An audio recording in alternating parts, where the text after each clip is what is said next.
मेरे सभी प्यारे दोस्तों को नमस्कार। दोस्तों, आज के इस वीडियो लेक्चर में मैं आप सभी के समक्ष लेकर प्रस्तुत हूँ उपन्यास की रचना के उद्देश्य को। दोस्तों, उपन्यास जैसा कि आप जानते हैं कि यह एक गद्य विधा का प्रकार है और आजकल जो उपन्यास है वह बहुत ज़्यादा प्रसिद्ध हो रहा है और पहले से भी प्रसिद्ध रहा है जब से यह हिंदी साहित्य में आया है। आजकल आपने सुना होगा जितने भी अवार्ड मिलते हैं, बड़े बड़े अवार्ड मिलते हैं, वह उपन्यास लेखन के क्षेत्र में ही मिलते हैं, जो साहित्य क्षेत्र का अब प्रतिनिधित्व करने लगा है। तो आज हम जानेंगे उपन्यास की रचना की जाती है वह किस उद्देश्य से किया जाता है। जैसा कि आप जानते हैं कि कोई भी रचना का एक उद्देश्य होता है, उसी प्रकार उपन्यास लेखन का भी एक उद्देश्य है। तो यह लेखक पर निर्भर करता है कि वह किस प्रकार का उद्देश्य लेकर उस रचना को करता है। तो चलिए समय को व्यर्थ न करते हुए जानते हैं। जैसा कि आप जानते हैं कि उपन्यास एक साहित्यिक विधा है। लेखक किसी भी उद्देश्य से प्रेरित होकर उपन्यास क्यों न लिखे, अंततः उस रचना को उपन्यास होना आवश्यक है। तो अगर वे उपन्यास का लेखन कर रहे हैं तो उसका उद्देश्य कुछ भी हो सकता है, बशर्ते वह उपन्यास लिखना चाहिए। उपन्यास के रूप में उसके मूल्यांकन का आधार उसका उपन्यासत्व है और उपन्यासत्व का अर्थ यह है कि उपन्यास का हो जाना, अर्थात उपन्यास को पूर्ण रूप से लिख लेना। तो उपन्यास के लिए उपन्यास होना पहली शर्त हो सकता है, लेकिन उपन्यास का केवल उपन्यास होना यह अकेली शर्त नहीं है। उपन्यासत्व के आधार पर सिर्फ यह तय होता है कि जो रचना है वह उपन्यास बन गई है, लेकिन उनकी श्रेष्ठता का प्रमाण नहीं बनती। श्रेष्ठता लाने के लिए, श्रेष्ठता का प्रमाण बनने के लिए अन्य बातों पर भी श्रेष्ठता निर्भर करती है। उद्देश्य इनमें प्रमुख है, अर्थात इस उपन्यास का उद्देश्य क्या है, यह उस उपन्यास को श्रेष्ठता का दर्जा दिलाती है। तो कोई भी श्रेष्ठ रचनाकार महज रचना के लिए रचना नहीं करता, उपन्यास लिखने के लिए उपन्यास नहीं लिखता। उपन्यास लिखने का उसका कुछ उद्देश्य होगा। तो इसका उद्देश्य राजनीतिक हो सकता है, सामाजिक हो सकता है, सांस्कृतिक और साहित्यिक। इन चार उद्देश्यों से हो सकता है इसका जो संबंध है उपन्यास लेखन का। तो आइए इन उद्देश्यों को देखते हैं कि राजनीतिक उद्देश्य, सामाजिक, सांस्कृतिक और साहित्यिक उद्देश्यों में इन उपन्यासों में क्या क्या बातें शामिल होनी चाहिए, जिसके कारण हम इसको इस वर्ग के अंतर्गत रखेंगे, इन उद्देश्यों को रखेंगे। तो चलिए देखते हैं राजनीतिक उद्देश्य। वैसे तो प्रत्येक उपन्यास राजनीतिक होता है, लेकिन यहाँ राजनीतिक उपन्यास सिर्फ उन्हें कहा गया है जिसमें राजनीतिक घटनाओं और राजनीति से जुड़े लोगों के जीवन की कथा का आधार बनाया गया हो। तो राजनीति से जुड़े लोगों को कथा का आधार बनाया है, इनके जीवन को, इसी को हम क्या बोलेंगे, राजनीतिक उपन्यास या राजनीतिक उद्देश्य के उपन्यास। राजनीतिक जीवन को कथा का हिस्सा बनाने की परंपरा हिंदी में बहुत पहले से है। जैसे हम प्रेमचंद के उपन्यास सेवा सदन में देखते हैं और गोदान में। तो सेवा सदन और गोदान में राजनीतिक उद्देश्य को लेकर लिखा गया है साथ में, लेकिन हम देखते हैं कि ये जो सभी उपन्यास है राजनीतिक संबंधी घटनाओं का विवरण मिलता है। प्रेमचंद के बाद जितने भी उपन्यासकार हुए हैं, जैसे यशपाल, नागार्जुन, रेणु, रांगे राघव, भीष्म साहनी, राजेंद्र यादव, मन्नू भंडारी, इनके उपन्यासों को देखा जाए तो इनके उपन्यासों में राजनीतिक परिदृश्यों का विस्तार से चित्रण मिलता है। लेकिन हम देखते हैं कि जो राजेंद्र यादव जी हैं, इनके उपन्यास उखड़े हुए लोग और मन्नू भंडारी के उपन्यास महाभोज में राजनीति कथा के केंद्र में है और इसलिए इन्हें राजनीतिक उपन्यास की संज्ञा दी जा सकती है। तो जहाँ पे जिस उपन्यास में राजनीति जो है वह कथा के केंद्र में हो, तो उन्हें हम क्या बोलेंगे, राजनीतिक उपन्यास। जैसा कि हमने पहले देखा कि जो सेवा सदन है और गोदान है, इनमें राजनीति केंद्र में नहीं है, कथा के केंद्र में राजनीति नहीं है, तो हम इसे पूर्ण रूप से राजनीतिक उपन्यास नहीं बोल सकते। तो राजनीतिक उपन्यासों का तात्पर्य यह नहीं है कि उपन्यास में किसी खास राजनीति का समर्थन या विरोध किया गया है। तो इसमें किसी खास पार्टी का समर्थन या विरोध या किसी विचारधारा का समर्थन या विरोध नहीं किया जाता। न ही इसका तात्पर्य यह है कि इस उपन्यासों का मकसद किसी खास राजनीतिक पार्टी या नज़रिए का प्रचार करना है। यदि किसी उपन्यास में ऐसा किया गया है तो उसका प्रभाव सतही होगा और साहित्यिक दृष्टि से ऐसा उपन्यास अधिक मूल्यवान नहीं होगा।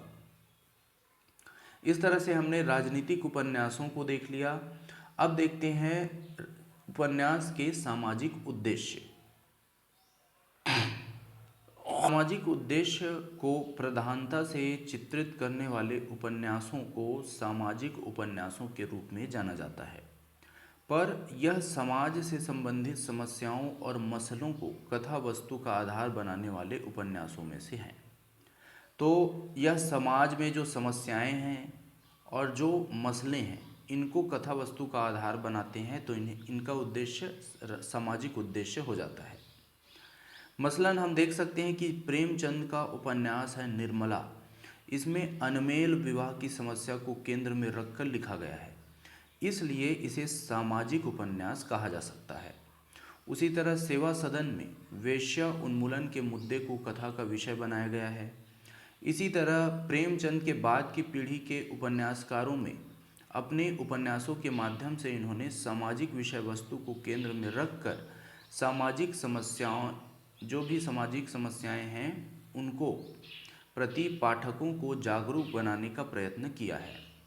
तो सामाजिक प्रश्न वैसे तो प्रत्येक उपन्यास में अवश्य अभिव्यक्त होते हैं। यही नहीं, कोई भी उपन्यास सिर्फ एक ही समस्या को केंद्र में रखकर अभिव्यक्त होते हैं यह जरूरी नहीं है। मन्नू भंडारी का उपन्यास हम देखते हैं, जिसमें आपका बंटी उपन्यास है। यह बहुत ही प्रसिद्ध उपन्यास है। आपका बंटी उपन्यास में हम देखते हैं तो इसमें तलाक और पुनर्विवाह की समस्या को केंद्र में रखकर लिखा गया है, लेकिन इस उपन्यास में स्त्री पुरुष संबंधों और एकल परिवार की आंतरिक समस्याओं को भी कथा का विषय बनाया गया है। किसी समस्या को कथा के केंद्र में रखने का तात्पर्य यह नहीं है कि उपन्यासकार ने उस समस्या के समग्र पहलुओं को उपन्यास में प्रस्तुत कर दिया है, और न ही इसका तात्पर्य हम यह ले सकते हैं कि उसमें समस्या के बारे में प्रगतिशील नज़रिया अपनाया गया है। यह जो है पाठकों पर निर्भर करता है कि वह उपन्यास की कथा वस्तु और उससे निःसृत होने वाले नज़रिए को किस रूप में ग्रहण करता है। तो यह पाठकों के ऊपर निर्भर करता है कि वह उपन्यास की कथा वस्तु को किस नज़रिए से देखता है। लेकिन यह कहना ज़रूरी है कि प्रत्येक युग का जो रचनाकार है वह अपने युग के जो सामाजिक समस्याएं हैं और प्रश्न हैं इनके प्रति उपेक्षा का भाव नहीं रख सकता। वह इसे अपने उपन्यास में शामिल अवश्य करता है, वह उसे उपन्यास में अवश्य स्थान देता है। वे उपन्यास भी सामाजिक उपन्यास की श्रेणी में गिने जा सकते हैं जिनमें समाज और व्यक्ति के बीच अंतर्द्वंद का चित्रण हो। ठीक है, तो समाज और व्यक्ति के बीच में अंतर्द्वंद की जो कथा है इसको विषय बनाया गया है, ये भी सामाजिक उपन्यास की श्रेणी में आते हैं। जैसे अज्ञे के उपन्यास नदी के द्वीप में कथा की मूल समस्या यही है। आधुनिक रचनाकारों के सामने यह ज्वलंत प्रश्न रहा है कि समाज में व्यक्ति का स्थान क्या है और व्यक्ति स्वातंत्र्य और सामाजिक दायित्व के बीच किस तरह का संतुलन आवश्यक है। तो यह आधुनिक उपन्यासकारों के बीच यह बहुत बड़ा प्रश्न रहा है। इसी तरह वर्तमान समय में स्त्री स्वातंत्र्य, दलित उत्थान और अल्पसंख्यकों के अधिकारों की रक्षा का प्रश्न जो है वह सामाजिक जीवन के केंद्र में बन रहा है, और हिंदी साहित्य के साथ साथ अन्य भाषाओं के लेखों में अपने उपन्यासों में इन्होंने इस विषय को उठाया है। सामाजिक जीवन में निरंतर परिवर्तित होते रहते हैं और उन परिवर्तनों को हम उस दौर के प्रतिनिधि उपन्यासों के माध्यम से पहचान सकते हैं। तो कहने का अर्थ यही है कि सामाजिक उपन्यासों के माध्यम से हम समाज में जो चलने वाली ज्वलंत समस्याएं हैं इसको हम जान सकें इनके माध्यम से। अब हम देखते हैं उपन्यास के सांस्कृतिक उद्देश्य। तो साहित्य रचना स्वयं एक सांस्कृतिक कर्म है, लेकिन समाज के सांस्कृतिक जीवन को भी उपन्यास का विषय बनाया जा सकता है। हजारी प्रसाद द्विवेदी के उपन्यासों की जो कथा वस्तु है, इसमें सामाजिक जीवन के साथ साथ सांस्कृतिक जीवन की पर्याप्त झलक भी मिलती है। सामाजिक, राजनीतिक और सांस्कृतिक जीवन अलग थलग नहीं किए जा सकते हैं, लेकिन हम यह समझ सकते हैं कि जहाँ सांस्कृतिक जीवन की प्रधानता के साथ प्रस्तुत किया गया है इसको, तो वहाँ हम उस उपन्यास को संस्कृति प्रधान उपन्यास कह सकते हैं।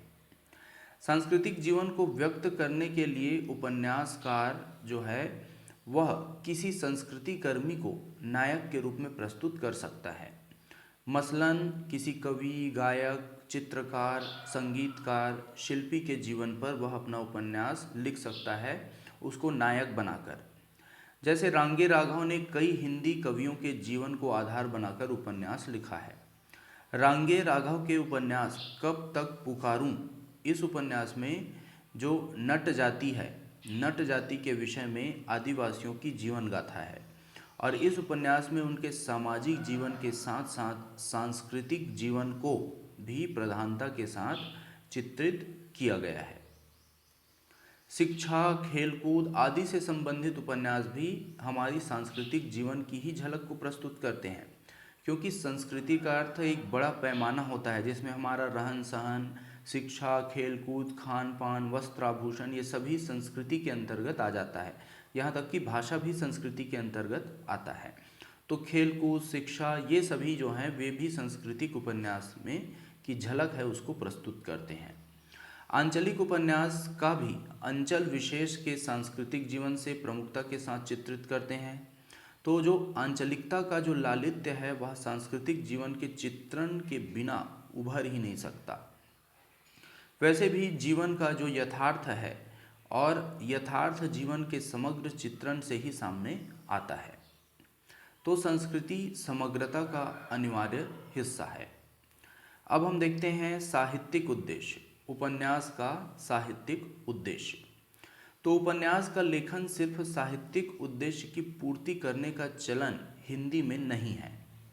कला के लिए यह जो दिया गया है सेंटेंस, इसमें जो कला को कला के लिए बताया गया है, इसके उपासक हिंदी में खोजने पर शायद ही कोई मिले।